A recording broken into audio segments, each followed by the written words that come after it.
Iran के खिलाफ बहुत बड़ी जंग के संकेत। ब्रेक करिए जरा।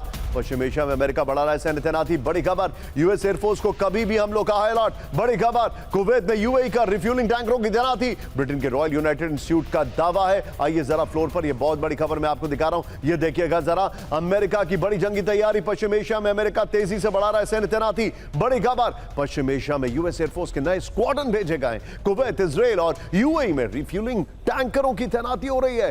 पश्चिम एशिया में अभी 50,000 से ज्यादा अमेरिकी सैनिक हैं। भविष्य के लिए सैन्य विकल्प तैयार कर रहा है अमेरिका। एक और बड़ी खबर, कैंप 1 पर आइए। ब्रेक करिए इस वक्त की बड़ी खबर। पश्चिम एशिया में बड़े जंग की तैयारी में अमेरिका। दिखाइए जरा दोनों ब्रेकिंग। अमेरिका पश्चिम एशिया भेजेगा नया एयरक्राफ्ट कैरियर। पश्चिम एशिया में यूएसएस जॉर्ज वाशिंगटन की होगी तैनाती, जो कि वियतनाम से 12 अगस्त को निकल चुका है। ईरान से युद्ध की अमेरिकी नेवी की बड़ी तैयारी। 9 महीने से तैनात अब्राहम लिंकन की होगी वापसी। ये रिपोर्ट्स, मीडिया रिपोर्ट्स आ रही हैं। अगली बड़ी खबर, कैंप 1 पर आइए। पश्चिम एशिया में हाई अलर्ट पर सभी अमेरिकी बेसेस। पश्चिम एशिया के आसमान में अमेरिकी लड़ाकू विमानों की गश्त। ब्रेकिंग और शॉट, अमेरिकी KC-135 स्ट्रैटो टैंकर ने हवा में की रिफ्यूलिंग। बड़ी खबर, F-16 फाइटर जेट्स ने हवा में भरा ईंधन। ये बड़ी खबर मैं आपको दिखा रहा हूं। एक और बड़ी खबर, आइए जरा ब्रेक करिए। ईरान पर सबसे बड़े हमले की तैयारी में ट्रंप। ब्रेक करिए। बातचीत के बीच विनाशक हमलों का प्लान। तेहरान यूनिवर्सिटी के प्रोफेसर का बड़ा दावा।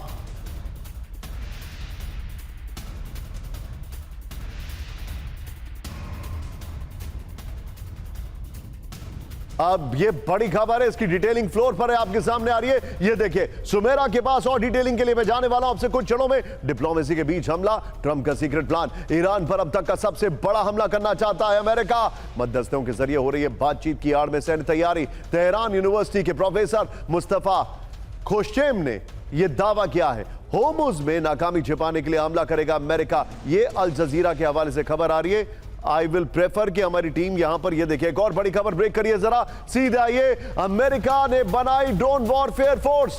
कई देशों के साथ मिलकर अटैक ड्रोन फोर्स बनाई गई है। ब्रेकिंग और शॉट, ईरान और हूथी के ड्रोन हमलों का काउंटर प्लान। नई ड्रोन टेक्नोलॉजी का इस्तेमाल होगा। बड़ी खबर, एक और बड़ी खबर, सीधा आइए। ब्रेक करिए जरा। पश्चिम एशिया में फॉल्कन स्ट्राइक टास्क फोर्स। ये देखिए, जल, जमीन और आसमान में एंटी ड्रोन सिस्टम। खाड़ी के, ब्रेकिंग और शॉट, खाड़ी के कई देशों में एक साथ अमेरिकी ड्रोन फोर्स दुश्मन के हमले नाकाम करेंगे, एडमिरल ब्रैड कूपर ने कहा है। अगली बड़ी खबर, सीधे आइए। ईरान पर फिर हमलों को तैयार है सेंटकॉम। ब्रेकिंग और शॉट, दिखाइए जरा। इजराइल के साथ मिलकर हमला कर सकता है अमेरिका। ब्रेकिंग और शॉट, 50-50 में ईरान के इंफ्रास्ट्रक्चर को तबाह करने की तैयारी। सेंटकॉम चीफ ब्रैड कूपर के शॉट दिखाइए जरा। जंग के अलावा दूसरा विकल्प नहीं, एडमिरल ब्रैड कूपर ने कहा है। इजराइल के चैनल 13 का दावा है, लेकिन इस खबर को डिनाई भी किया जा रहा है, वो भी मैं आपको बताने वाला हूं। आइए जरा वीडियो कीपर नितिन, वो 3 शॉट्स निकाल के रखिएगा। बड़ी खबर, ईरान पर कभी भी बड़ा हमला, ईरान के इंफ्रास्ट्रक्चर को तबाह करने की तैयारी में अमेरिका है। इजराइल से सेंटकॉम चीफ ब्रैड कूपर ने दिए बड़े संकेत। जंग के अलावा दूसरा विकल्प नहीं, एडमिरल ब्रैड कूपर ने कहा है। ट्रंप और joint chief of staff chairman Dan Caine को बताई जमीनी हकीकत। हमलों में इजराइल के मदद की जरूरत होगी, ब्रैड कूपर ने कहा है। IDF चीफ इयाल जमीर के साथ सेंटकॉम चीफ की बैठक हुई है। अगली बड़ी खबर, सीधा आइए। ब्रेक करिए जरा। ईरान पर फिर हमलों की तैयारी से अमेरिका का इनकार। ब्रेक करें, दोनों ब्रेकिंग एक साथ। यूएस सेंट्रल कमांड ने इजरायली दावों को खंडन किया है। एडमिरल ब्रैड कूपर ने हमलों की बात नहीं कही है। इसका मतलब है element of surprise lose out नहीं करना चाहते। दोनों ब्रेकिंग। ये देखिए, इजरायली मीडिया ने ब्रैड कूपर के हवाले से दी थी खबर। अल जजीरा का यह बड़ा दावा है। सीधे वो तीनों ब्रेकिंग, तीनों shot and straight to Sumera. Sumera, क्या ऐसा लग रहा है आपको कि बहुत बड़े हमले की तैयारी चल रही है? It is a strategic silence, number 1। Number 2, वो ईरान को स्टीम आउट होने देना चाहते हैं, और अमेरिका और ईरान में कोई भी बातचीत अब बंद हो गई है, तो वो ये ऑब्जर्व कर रहे हैं। यहां पर सुमेरा, मुझे आपका इनपुट बहुत जरूरी है।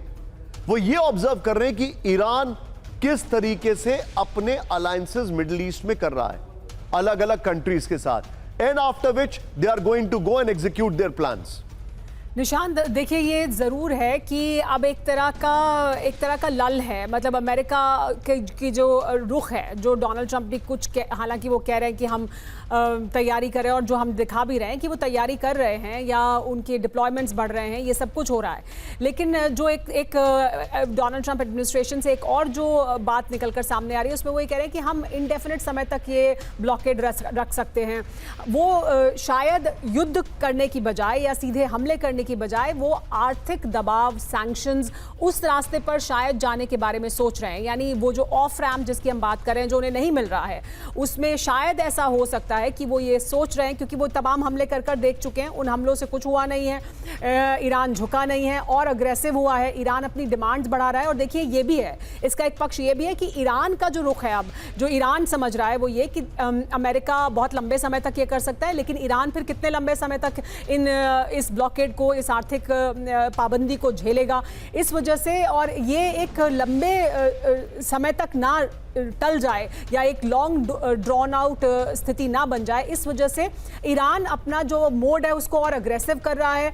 ईरान में जो रज़ाई की नियुक्ति है या बाकी कमांडर्स की नियुक्ति है, और उसके बाद उनके जो बयान हैं, उनकी डिमांड्स बढ़ रही हैं बार बार, वो जो अपने जो थ्रेशोल्ड है उसे बढ़ा रहे हैं, तो वो ये संदेश देने की कोशिश कर रहे हैं कि वो भी हमले करेंगे, या वो प्रोवोक कर रहे हैं, यानी अमेरिका को कॉल आउट कर रहे हैं ताकि अमेरिका लल में ना जाए, ये सब कुछ अमेरिका भी हमला करे। यानी ये किसी हद तक ईरान उसको एस्केलेट कर सकता है, इस वजह से कि ऐसा ना हो कि अमेरिका ये सोचे कि वो हट जाएगा या ब्लॉकेड रखेगा और ईरान को आर्थिक तौर पर दबा देगा। क्योंकि ईरान अग्रेसिव हो रहा है, इस वजह से भी अमेरिका को अपनी तैनाती बढ़ानी पड़ रही है कि अगर वो उसको अमली जामा पहनाता है, जमीन पर लाता है, कुछ करता है, तो अमेरिका को जवाब देना होगा। इस वजह से भी उनको अपनी तैयारी रखनी है। लेकिन मुझे ऐसा लगता है कि अमेरिका इकोनॉमिक सैंक्शंस की तरफ, आर्थिक दबाव की तरफ बढ़ेगा और सीधे जो हमले वो कर रहे थे या उसमें कुछ शायद कमी आएगी, और ईरान ऐसा नहीं होने देना चाहता है। ईरान और अग्रेसिव होगा ताकि वो कहाँ लड़ाई लड़ी जाए, किस तरह के हमले किए जाएं, ये तय करे और फिर इसका एक नतीजा निकले।